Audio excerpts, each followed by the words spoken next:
വാർത്തകൾ വിശദമാകുമ്പോൾ ആദ്യം നമ്മൾ പോകുന്നത് ഇറാൻ പ്രസിഡന്റിന്റെ ഹെലികോപ്റ്റർ അപകടവുമായി ബന്ധപ്പെട്ട് അദ്ദേഹത്തെ കാണാതായ വാർത്തകളുമായി ബന്ധപ്പെട്ടുള്ള അതിന്റെ തുടർ വാർത്തകളിലേക്കാണ്.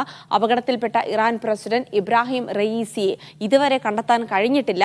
റഷ്യ, തുർക്കി രാജ്യങ്ങളുടെ പിന്തുണയോടെ വൻ സന്നാഹം സ്ഥലത്ത് രക്ഷാപ്രവർത്തനം തുടരുകയാണ്. 40 അംഗ സംഘമാണ് രക്ഷാപ്രവർത്തനം നടത്തുന്നത്. റയീസിയെ കാണാതായി എന്ന് കരുതുന്ന സ്ഥലത്ത് നിന്ന് തുർക്കി ഡ്രോൺ ഹീറ്റ് സിഗ്നേച്ചർ കണ്ടെത്തി. ഇവിടേക്ക് ഇറാൻ സംഘം തിരിച്ചിട്ടുണ്ട്.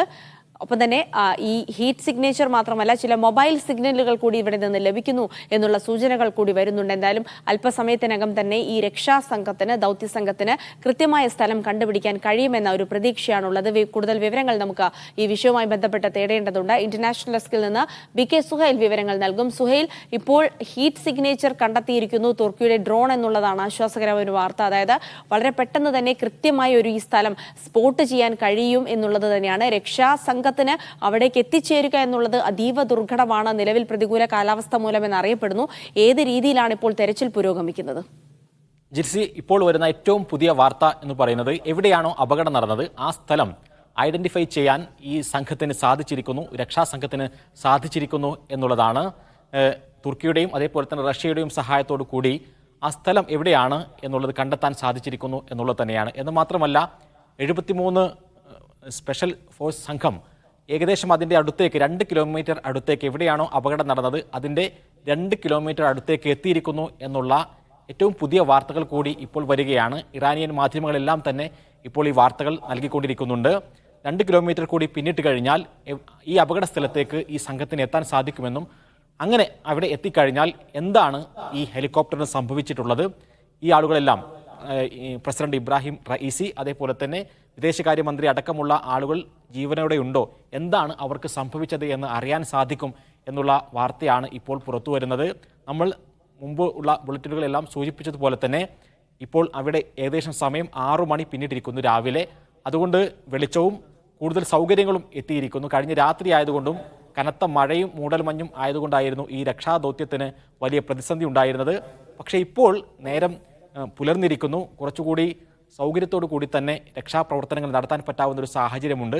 അതുകൊണ്ട് കൂടിയാണ് ഇപ്പോൾ ആ സ്ഥലം ഐഡന്റിഫൈ ചെയ്യുകയും അങ്ങോട്ട് ഈ രക്ഷാ സംഘം എത്തുകയും ചെയ്യുന്നത്. അതുകൊണ്ട് തന്നെ ഇനിയുള്ള മണിക്കൂർ വളരെ നിർണായകമാണ് എന്ന് നമുക്ക് പറയേണ്ടി വരും. കാരണം ഇറാനെ സംബന്ധിച്ചിടത്തോളം ഏറെ നിർണായകമായിട്ടുള്ള മണിക്കൂറിലൂടെ കടന്നു പോകുന്നു.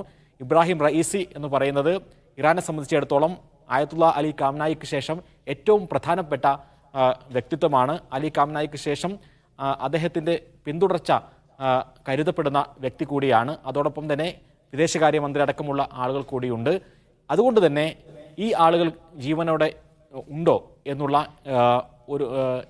അന്വേഷണം എന്ന ആശങ്കയ്ക്കുള്ള തീർച്ചയായും സുഹൈൽ സൂചിപ്പിച്ചതുപോലെ തന്നെ ഇബ്രാഹിം റയീസി എന്ന് പറയുന്നത് ഇറാനെ സംബന്ധിച്ചിടത്തോളം എത്ര പ്രധാനപ്പെട്ട നേതാവായിരുന്നു എന്ന് അതിനുശേഷം, ഈ അപകടത്തിന് ശേഷം അമേരിക്കയുടെ ഭാഗത്ത് നിന്ന് വന്ന ഒരു സ്റ്റേറ്റ്മെന്റ് ശ്രദ്ധിച്ചാൽ തന്നെ മനസ്സിലാവും. കാരണം റയീസി ഇല്ലാത്ത ലോകമാണ് കുറച്ചുകൂടെ മികച്ച ലോകം എന്ന ഒരു സ്റ്റേറ്റ്മെന്റ് പുറത്തു വരുമ്പോൾ സ്വാഭാവികമായും ചില സംശയമുനകൾ അത് പ്രധാനമായും ഇസ്രായേലിലേക്ക് തന്നെയാണ് പോകുന്നത്. കാരണം ഈ ഗസ യുദ്ധവുമായി ബന്ധപ്പെട്ട് വളരെയധികം പുറത്തുനിന്ന് ഏതെങ്കിലും ഒരു രാജ്യം വലിയ രീതിയിൽ ഇൻവോൾവ് ചെയ്തിട്ടുണ്ടെങ്കിൽ അത് ഇറാനാണ്. ഏറ്റവും കൂടുതൽ ഈ യുദ്ധത്തിൽ ഇസ്രായേലുമായുള്ള ശത്രുത സമ്പാദിച്ചതും ഹമാസിനെ സപ്പോർട്ട് ചെയ്യുക വഴി ഇറാൻ തന്നെയാണ്. അതുകൊണ്ട് തന്നെ അത്തരത്തിലുള്ള ഏതെങ്കിലും ഗൂഢാലോചന സിദ്ധാന്തങ്ങൾ ഇപ്പോൾ പുറത്തു വരുന്നുണ്ട്. സ്വാഭാവികമായും ഇത്തരം അപകടങ്ങൾക്ക് ശേഷം അത്തരം തിയറികളൊക്കെ പുറത്തു വരാറുണ്ട്.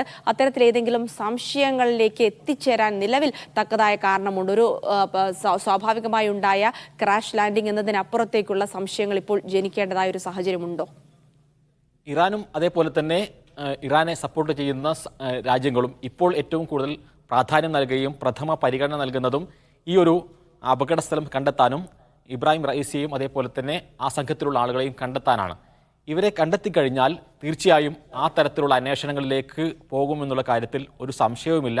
കാരണം കനത്ത മഴയും മൂടൽമഞ്ഞും ഉണ്ടായിരുന്നു എന്നുള്ള കാര്യത്തിൽ സംശയമില്ലെങ്കിൽ പോലും ഒപ്പം സഞ്ചരിച്ചിരുന്ന 2 ഹെലികോപ്റ്ററുകൾ അപകടങ്ങളിൽ പെടാതെ തന്നെ അവർ രക്ഷപ്പെട്ടു. അവർ സുരക്ഷിതമായി ലാൻഡ് ചെയ്തു. പിന്നെ എങ്ങനെയാണ് ഏറ്റവും സുരക്ഷയുള്ള, കൂടുതൽ സൗകര്യങ്ങളുള്ള ഈ പ്രസിഡന്റ് സഞ്ചരിച്ച ഈ ഹെലികോപ്റ്റർ അപകടത്തിൽപ്പെടുന്നത് എന്നുള്ള അന്വേഷണം തീർച്ചയായും നടക്കും. അസർബൈജാനിൽ നിന്നാണ് ഇബ്രാഹിം റയീസിയും സംഘവും മടങ്ങുന്നത്.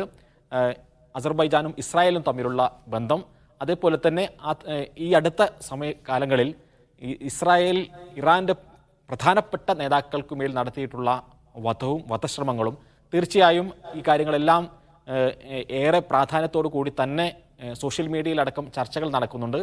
പക്ഷേ ഇപ്പോഴത്തെ സാഹചര്യത്തിൽ ആ തരത്തിലുള്ള ഒരു നിഗമനങ്ങളിലേക്കും നമുക്ക് എത്താൻ സാധിക്കില്ല. കാരണം ഇപ്പോൾ പ്രാഥമികമായി വരുന്നത് അവിടെയുള്ള മോശം കാലാവസ്ഥയെക്കുറിച്ച് തന്നെയാണ്.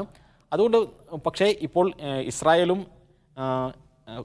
ഗസയിൽ ഹമാസും തമ്മിൽ നടന്നുകൊണ്ടിരിക്കുന്ന പ്രധാനപ്പെട്ട ഈ സംഘർഷങ്ങളിൽ ഇസ്രായേലിൻ്റെ വംശഹത്യക്കെതിരായി ഏറ്റവും കടുത്ത നിലപാട് സ്വീകരിക്കുന്ന രാജ്യമാണ് ഇറാൻ എന്നുള്ള കാര്യത്തിൽ ഒരു സംശയവുമില്ല.